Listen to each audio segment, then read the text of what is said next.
Hi friends, welcome to Bangalore Adige. ಇವತ್ತು ಬಂದು ನಾವು ದೀಪಾವಳಿ ಸ್ಪೆಷಲ್ಗೆ ಚಕ್ಲಿ ಹೆಂಗೆ ಮಾಡೋದಂತ ಹೇಳಿ ನೋಡೋಣ. ಚಕ್ಲಿ ಮಾಡೋದಕ್ಕೆ ನಾನು ಒಂದು ಅಗಲವಾಗಿರೋ ಒಂದು ಪಾತ್ರೆ ತೊಗೊಂಡಿದ್ದೀನಿ. ಆ ಪಾತ್ರೆಯಲ್ಲಿ ಬಂದು ಅರ್ಧ kg ಅಷ್ಟು ಅಕ್ಕಿ ಹಿಟ್ಟು ತೊಗೊಂಡಿದ್ದೀನಿ. ಮತ್ತು 100 ಗ್ರಾಮ್ ಅಷ್ಟು ಹುರ್ಗಡ್ಲೆನ ನಾನು ಪೌಡ್ರ್ ಮಾಡಿ ಜರಡಿ ಹಿಡ್ದು ಆ್ಯಡ್ ಮಾಡ್ಕೊಂಡಿದ್ದೀನಿ. ಅರ್ಧ ಸ್ಪೂನ್ ಅಷ್ಟು ಹೋಮ್ ಕಾಳನ್ನ ಈ ರೀತಿ ಕ್ರಷ್ ಮಾಡಿ ಆ್ಯಡ್ ಮಾಡಿದ್ದೀನಿ ನಾನು. ನೀವು ಯಾವುದೇ ಹಿಟ್ಟು ಹಾಕಬೇಕಂದ್ರೂ ಜರಡಿ ಮಾಡಿ ಹಿಟ್ಟು ಹಾಕಿದ್ರೆ ನಿಮಗೆ ಎಣ್ಣೆಲಿ ಹಾಕಿದ ತಕ್ಷಣ ಸಿಡಿಯಲ್ಲ. ಇಂಗು ಪೌಡ್ರ್ ಬಂದು 1/2 ಟೀ ಸ್ಪೂನ್ ಹಾಕ್ಕೊಳ್ಳಿ. ಮತ್ತು ಚಿಲ್ಲಿ ಪೌಡರ್ ಬಂದು 1.5 ಸ್ಪೂನಷ್ಟು ನಾನು ಚಿಲ್ಲಿ ಪೌಡರ್ನ ಆ್ಯಡ್ ಮಾಡ್ತಾಯಿದ್ದೀನಿ.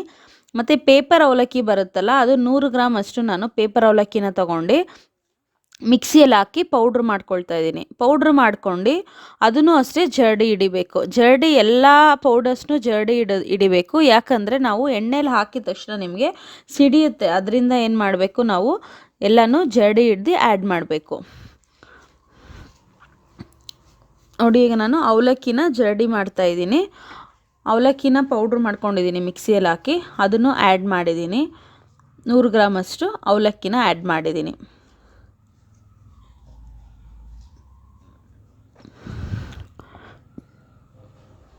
ನಾವು ಅಂಗಡಿಯಿಂದ ತಂದಿರೋ ಪ್ಯಾಕೆಟ್ಸ್ ಕೂಡ ನಾವು ಜರಡಿ ಹಿಡ್ದೇ ಆ್ಯಡ್ ಮಾಡಬೇಕು. ಇವಾಗ ಬೆಣ್ಣೆ ಆ್ಯಡ್ ಮಾಡ್ತಾಯಿದ್ದೀನಿ. ಬೆಣ್ಣೆ ಬಂದು 3 ಸ್ಪೂನಷ್ಟು ಹಾಕ್ಕೊಳ್ಳಿ. ಬೆಣ್ಣೆ ನೀವು ಫ್ರಿಜ್ಜಲ್ಲಿ ಇಟ್ಟಿದ್ರೆ ಫಸ್ಟೇ ರೂಮಿಂದ ಆಚೆ ತೆಗೆದುಬಿಡಿ, ಅಂದರೆ ಫ್ರಿಜ್ಜಿಂದ ಆಚೆ ತೆಗೆದುಬಿಡಿ. ರೂಮ್ ಟೆಂಪ್ರೇಚರಲ್ಲಿ ನಿಮಗೆ ಬೆಣ್ಣೆ ಇರಬೇಕು. ಮತ್ತು ರುಚಿಗೆ ತಕ್ಕಷ್ಟು ಉಪ್ಪು ಆ್ಯಡ್ ಮಾಡ್ಕೊಳ್ಳಿ. ಆಮೇಲೆ ಎಳ್ಳು ಬಂದು 1.5 ಸ್ಪೂನಷ್ಟು ಎಳ್ಳು ಆ್ಯಡ್ ಮಾಡ್ಕೊಳ್ಳಿ. ನೀರು ಸ್ವಲ್ಪ ಆ್ಯಡ್ ಮಾಡಿ ಸಾಫ್ಟಾಗಿ ನಿಮಗೆ ಹಿಟ್ಟನ್ನ ಮಿಕ್ಸ್ ಮಾಡ್ಕೊಬೇಕು.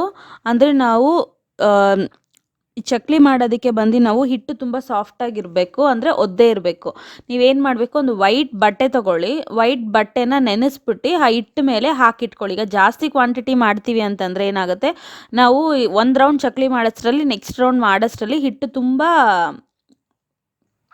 ಒಣಗೋದಂಗೆ ಆಗುತ್ತೆ. ಅದಕ್ಕೆ ನಾವೇನು ಮಾಡಬೇಕು, ಒಂದು ವೈಟ್ ಬಟ್ಟೆನ ಮುಚ್ಚಿಡಬೇಕು. ನಾವು ಹಿಟ್ಟು ಮೇಲೆ ಮುಚ್ಚಿಟ್ರೆ ಒದ್ದೆ ಮಾಡಿ ಅದು ಸಾಫ್ಟಾಗೇ ಇರುತ್ತೆ. ನೋಡಿ, ಈಗ ನಾನು ಸುತ್ಕೊಂಡಲ್ಲ, ಈ ರೀತಿ ನಾನು ಚಕ್ಲಿಗಳನ್ನ ಒಂದು ಕವರ್ ಮೇಲೆ ಎಣ್ಣೆ ಹಾಕ್ಬಿಟ್ಟು ನಾನು ಈ ರೀತಿ ರೌಂಡ್ ಮಾಡಿ ಇಟ್ಕೊಂಡಿದ್ದೀನಿ. ಮಾಡ್ಕೊಂಡು ಎಣ್ಣೆ ಕಾಯಕ್ಕಿಟ್ಟಿದ್ದೆ ಫಸ್ಟೇ.